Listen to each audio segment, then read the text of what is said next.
Hoy estamos aquí en los estudios de la cadena COPE con uno de los mejores conocedores de Madrid.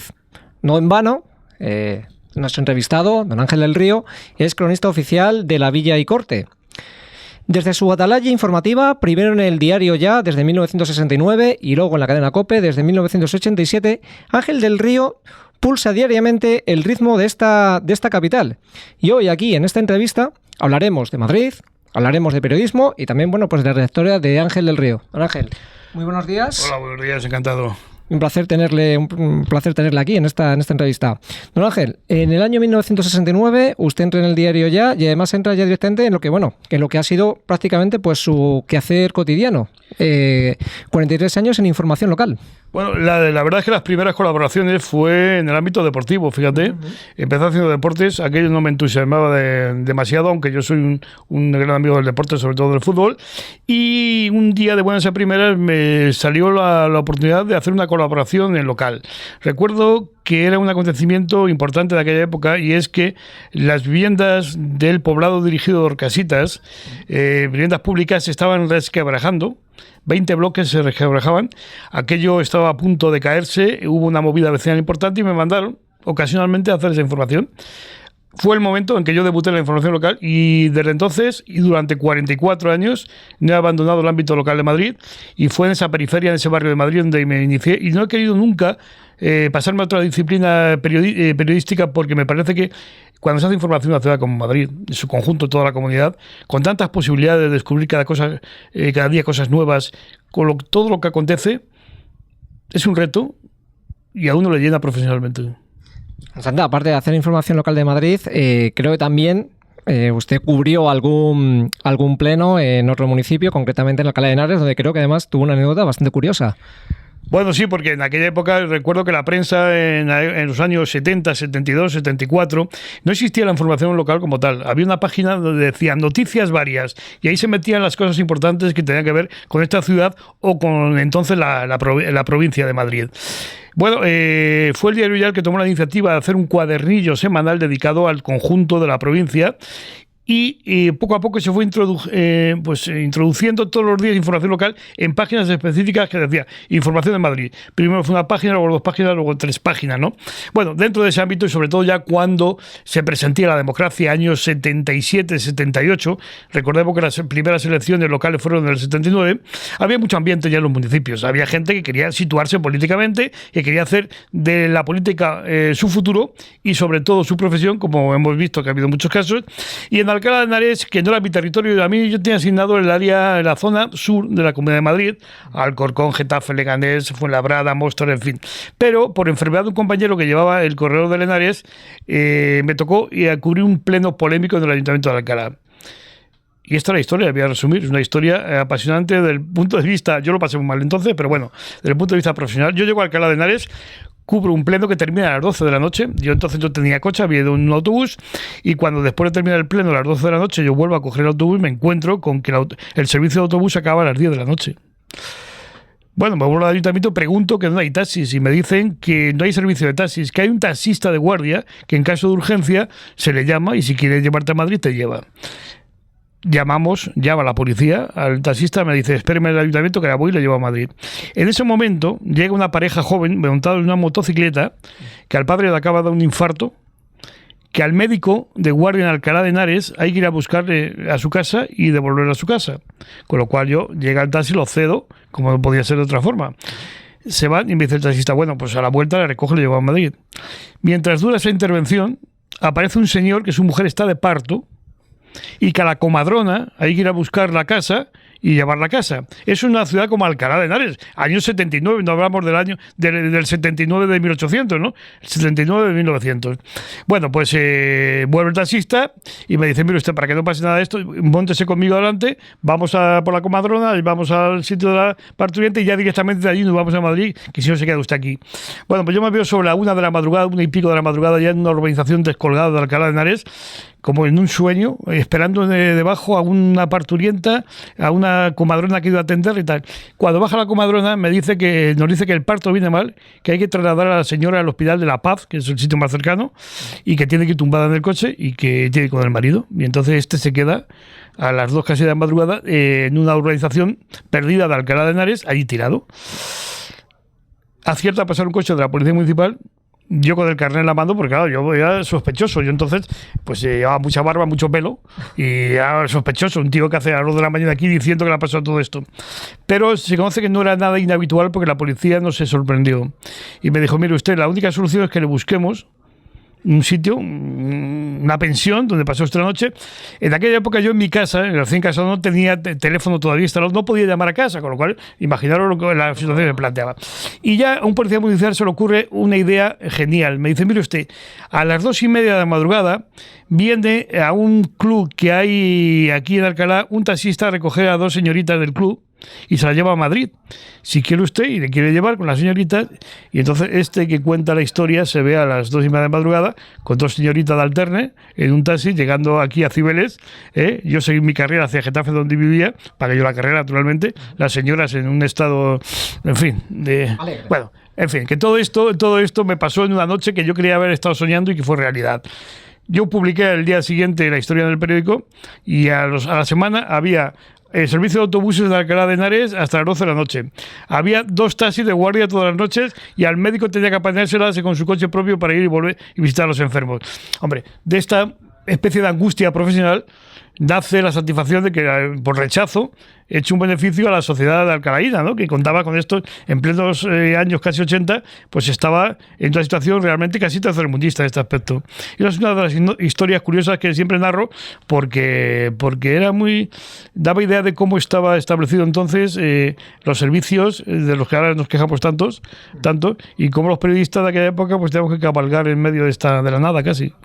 Ángel, cuando empiezas a hacer información de Madrid, el alcalde era Arias Navarro, y otra de las frases que comentabas tú, dice, aquí en época de Franco era mucho más sencillo echarle la culpa de todo al alcalde que echarle la culpa a un ministro franquista. Vamos, que te metías en muchísimo menos problemas si ponías a parir a Arias Navarro. Bueno, claro, es que los alcaldes eran la cabeza de turco del sistema. O sea, mientras el ciudadano, el movimiento vecinal e incipiente que se estaba moviendo, la oposición a la clandestinidad se metiera con los alcaldes, dejaban en paz a los ministros, a los secretarios generales y a toda la gente del régimen. Entonces había casi carta libre para meterse con el alcalde. Hombre, aquí yo oía cosas de las críticas que se hacían a los alcaldes que decían, madre mía, si esto se lo llaman a un ministro o a un gobernador civil, estás en la cárcel. O sea, no pasa la censura. Y entonces primero, el alcalde era la persona más cercana al administrado. Era la persona que daba la cara por la administración en general. Y la persona que era receptiva a la hora de recoger las críticas.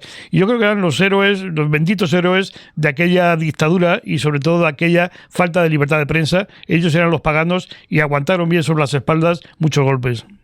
Desde el año 87 estás ya en COPE Madrid y bueno, diariamente le dedicas una carta al alcalde de turno. Ya además has conocido pues más o menos una decena de alcaldes entre el ya y la cadena COPE. ¿Cómo ha evolucionado Madrid en estos 43 años? Bueno, una evolución total, sobre todo en la periferia de Madrid, también en el centro. Te voy a explicar. En la periferia había un tercermundismo tremendo. En los años 75 y 76 teníamos el nivel chabolista más importante de Europa, el nivel de hacinamiento más importante de Europa, condiciones absolutamente tercermundistas, denigrantes, con un chabolismo feroz en toda la periferia. Eso poco a poco costó mucho trabajo, se fue eliminando, se fue reordenando el territorio. Hubo ya planes generales de ordenación territorial o de urbanismo que se iban cumpliendo, si no al 100%, en un porcentaje altísimo, cosa que antes no pasaba. Se empezó a frenar la especulación del suelo y sobre todo la especulación de la vivienda pública y protegida, con lo cual la periferia de Madrid empezó, de alguna manera, a volverse mucho más normal para la convivencia. mucho más habitable, se empezaron a hacer infraestructuras básicas que entonces no existían, y yo creo que en la época, ya con la llegada de los ayuntamientos democráticos en el 79, eso fue un impulso total. Los barrios empezaron a tener calidad de vida, dignidad por lo menos en la calidad de vida, y luego en el centro de Madrid empezó un proceso que necesitaba. El centro de Madrid había sido también víctima de la piqueta. Había mucha especulación y había muchos inmuebles históricos de Madrid que premeditadamente se estaban dejando caer en el abandono para que se declarara expediente de ruina inminente, poder derribarlo y hacer un edificio nuevo. Porque con la ley de renta de arrendamientos antiguos, la ley de renta antigua, había inmuebles que estaban pagando 100 pesetas de mensuales de alquiler por las viviendas. Eso, claro, para el propietario no le daban ni siquiera para pagar la contribución territorial urbana. ¿Qué hacían? Que deliberadamente dejaban abiertas goteras o desperfectos, y cuando estaban en ruina inminente pedían un expediente, se tiraba de un edificio nuevo. Bueno, eso se llegó a parar, se hizo un plan de rehabilitación del centro de Madrid, con lo cual se consolidó lo que todavía quedaba de casco antiguo y se acondicionó, y esta ciudad pasó de ser una ciudad muy desequilibrada en lo territorial, en lo urbanístico y en lo social, a ser una ciudad como la que tenemos hoy, que yo creo que es una ciudad europea a un nivel importante, y una ciudad que yo no cambio por ninguna otra del mundo. Yo sé que como cronista oficial no te gusta, digamos, destacar en particular, digamos, a ninguno de los alcaldes que han regido Madrid en estas últimas décadas. Pero, por ejemplo, hablando del actual, de Ana Botella, personalmente, ¿cómo la ves? ¿Crees que será presentada, digamos, iba a decir ser reelegida? No, en realidad ser elegida en este caso por las urnas. Bueno, yo siempre he dicho que a mí cuando me preguntan cuál ha sido el mejor alcalde que has conocido y el peor alcalde, no me atrevo a decir cuál es el mejor y el peor, porque yo creo que en regir una ciudad como Madrid es complicadísimo. Cada uno ha tenido sus aciertos y sus errores. Desde el profesor Tierno, que me parece que fue un excelente alcalde que dio prestigio a la alcaldía de Madrid, era un intelectual como la copa de un pino, pero también tuvo sus problemas y algunos errores en la administración, en los planes de urbanismo, hasta mi admirado José María Álvarez Manzano, que yo creo que hizo una labor de gestión de la ciudad muy importante. Todos han tenido sus pros y sus contras, todos han sido víctimas de las críticas de los periodistas, a veces la mayoría de las veces justificadas, otras no tanto, pero que han sido siempre han asumido muy bien la crítica de todos los alcaldes, y ha habido luces y sombras en su gestión. De la actual alcaldesa, yo creo que es una mujer que con mucha voluntad y muy trabajadora. No ha tenido suerte en la etapa esta complicada. Primero, porque ella cogió en marcha un periodo que había empezado Ruiz Gallardón, con un programa que evidentemente ya había asumido porque iba en esa lista, pero con un equipo de gestión que no era el suyo, evidentemente. Una época difícil porque se encontró un ayuntamiento muy endeudado, con una carga financiera tremenda, con unos gastos corrientes que no permitían tener recursos para inversión. Y cuando un alcalde tiene que gestionar la miseria, no tiene dinero para hacer nada nuevo, no puede cortar cinta ni hacer fotografía inaugurando todo, lo tiene difícil. Eso en cuanto a gestión, yo creo que eso lo ha llevado muy bien, porque de momento están bastante saneadas las arcas municipales. En el último año se acabó con superávit, cosa que parecía impensable, después de un plan de ajuste durísimo que hubo que hacer. Y luego ha tenido dos elementos en contra, negativos, para la imagen del alcalde. Fue el tema de la desgracia del Madrid Arena. Es una desgracia que le puede sobrevivir a cualquiera. Yo creo que la gestión de las desgracias no fue buena después. No por ella, sino por todo el entorno. No fue buena la gestión de la desgracia. No la desgracia en sí, porque es un acontecimiento que es imprevisible, ¿no? Y luego tampoco ha tenido suerte con el Madrid Ciudad Olímpica, que era una aspiración que teníamos, pero todos sabemos, o hemos aprendido a saber cómo se mueve el mundo del olimpismo, que no se mueve por proyectos importantes, por ofertas estupendas, sino por votos que se sepan comprar mejor o peor, o se sepan gestionar mejor o peor.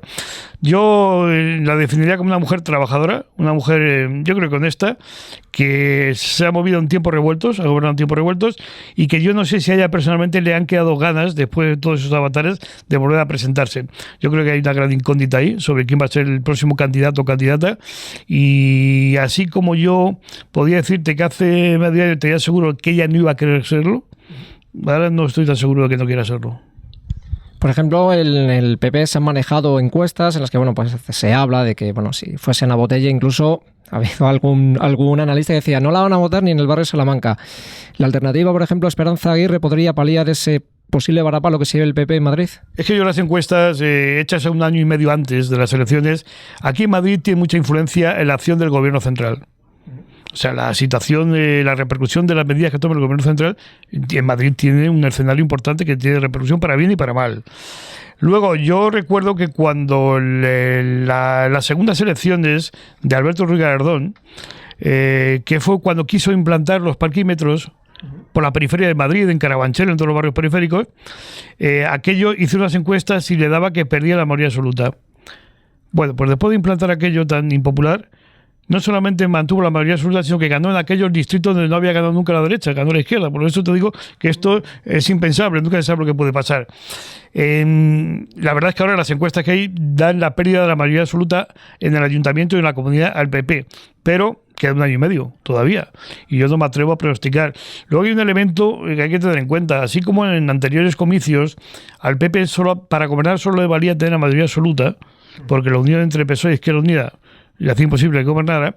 Hay un elemento nuevo que es UPyD, con lo cual por primera vez, en teoría, el PP no necesitaría mayoría absoluta para gobernar. Basta con que tuviera el apoyo de UPyD, como está teniendo el ayuntamiento de la comunidad, que pueden ser Alcalá de Henares, Getafe, donde está Leganés, donde está gobernando, simplemente con el apoyo de UPyD y no tiene mayoría absoluta. Eso hace unos años hubiera sido impensable, no puede ser. Siempre que, digamos, en UPyD se mantenga ese criterio de que apoyarían a la lista más votada, claro. Bueno, yo creo que ese criterio es el que le hace obtener votos y subir a UPyD. Si resulta que su filosofía es apoyar a quien más lo ofrece en cada momento, aunque sea de la izquierda de la que se escindió la gente de UPyD, pues yo creo que se cavan su fosa del mercado electoral. Yo creo que el hecho de que siga la filosofía de apoyar, no compartir el gobierno con el más votado, es una buena teoría que le está dando votos. Si da marcha atrás...